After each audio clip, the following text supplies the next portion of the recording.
ರಾಜ್ಯ ರಾಜಕೀಯದಲ್ಲಿ ಸಿಡಿ ಪ್ರಕರಣ ಮತ್ತೆ ಭಾರಿ ಸದ್ದು ಮಾಡುತ್ತಿದೆ. ಕೆಪಿಸಿಸಿ ಅಧ್ಯಕ್ಷ ಡಿಕೆಶಿ ವಿರುದ್ಧ ಮಾಜಿ ಸಚಿವ ರಮೇಶ್ ಜಾರಕಿಹೊಳಿ ಸಮರ ಸಾರಿದ್ದಾರೆ. ಕಳೆದ 3 ದಿನಗಳಿಂದ ರಮೇಶ್ ದೆಹಲಿಯಲ್ಲೇ ವಾಸ್ತವ್ಯ ಹೂಡಿದ್ದಾರೆ. ಸಿಡಿ ಪ್ರಕರಣ ಸಿಬಿಐಗೆ ವಹಿಸಬೇಕು ಅಂತ ಹೇಳಿ ರಮೇಶ್ ಜಾರಕಿಹೊಳಿ ಪಟ್ಟು ಹಿಡಿದಿದ್ದಾರೆ.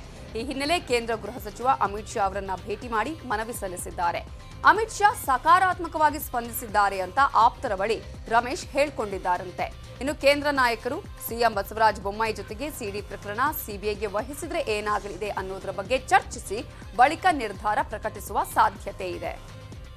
ಬಾಂಬೆ ಬಾಯ್ಸ್ ಅಶ್ಲೀಲ ವಿಡಿಯೋ ವಿರುದ್ಧ ಕೋರ್ಟ್ನಿಂದ ಸ್ಟೇ ತಂದ ವಿಚಾರಕ್ಕೆ ಸಂಬಂಧಿಸಿದಂತೆ ಕೃಷಿ ಸಚಿವ ಬಿಸಿ ಪಾಟೀಲ್ ರಿಯಾಕ್ಟ್ ಮಾಡಿದ್ದಾರೆ.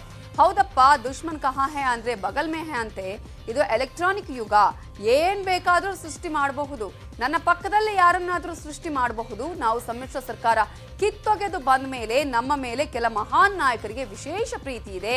ಗೌರವಯುತವಾಗಿ ಬದುಕೋದಿಕ್ಕೆ ಈ ರೀತಿ ಕೋರ್ಟ್ನಿಂದ ತಡೆ ತಂದಿದ್ದೇವೆ ಅಂತ ದಾವಣಗೆರೆಯಲ್ಲಿ ಕೃಷಿ ಸಚಿವ ಬಿಸಿ ಪಾಟೀಲ್ ಹೇಳಿದರು. ಈಗ ದುಶ್ಮನ್ ಕಿದರೆ ಅಂದ್ರೆ ಬಗಲ್ ಮೇ ಹೈ.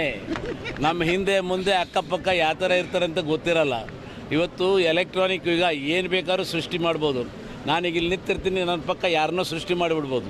ಇವತ್ತು ಜನ ಫಸ್ಟ್ ಬಂದಿದ್ದು ನೆಗೆಟಿವ್ ವಿಚಾರಗಳನ್ನು ಭಾಳ ಬೇಗ ನಂಬಿಡ್ತಾರೆ. ಆ ರೀತಿ ಮಾಡಿ ನಮ್ಮ ಘನತೆಗೆ ಗೌರವಕ್ಕೆ ಧಕ್ಕೆ ತರುವಂಥದ್ದು. ಯಾಕೆಂದರೆ ನಾವು ಕಾಂಗ್ರೆಸ್ಸು ಮತ್ತು JDS ಸರ್ಕಾರವನ್ನು ತೆಗೆದು ಬಂದ ಮೇಲೆ ನಮ್ಮ ಮೇಲೆ ವಿಶೇಷವಾದಂಥ ಪ್ರೀತಿ ಅವರಿಗಿದೆ. ನಮಗೆ ಕೆಟ್ಟ ಹೆಸರು ತರಬೇಕು ಅಂತ ಆ ದೃಷ್ಟಿ ಕೆಲವು ಮಹಾನಾಯಕರಿಗೆ, ಯಾಕೆಂದರೆ ಅವ್ರ ಅಧಿಕಾರ ಕಿತ್ಕೊಂಡ್ವಲ್ಲ, ಅಧಿಕಾರ ಹೋಯ್ತಲ್ಲ, ಹಾಗಾಗಿ ನಮ್ಮ ಮೇಲೆ ವಿಶೇಷ ಪ್ರೀತಿ ಇದೆ. ಗೌರವಾನ್ವಿತವಾಗಿ ಬದುಕಬೇಕು ಅಂತ ಮಾಡಿದ್ವಿ. ಅದರಲ್ಲಿ ತಪ್ಪೇನಿದೆ.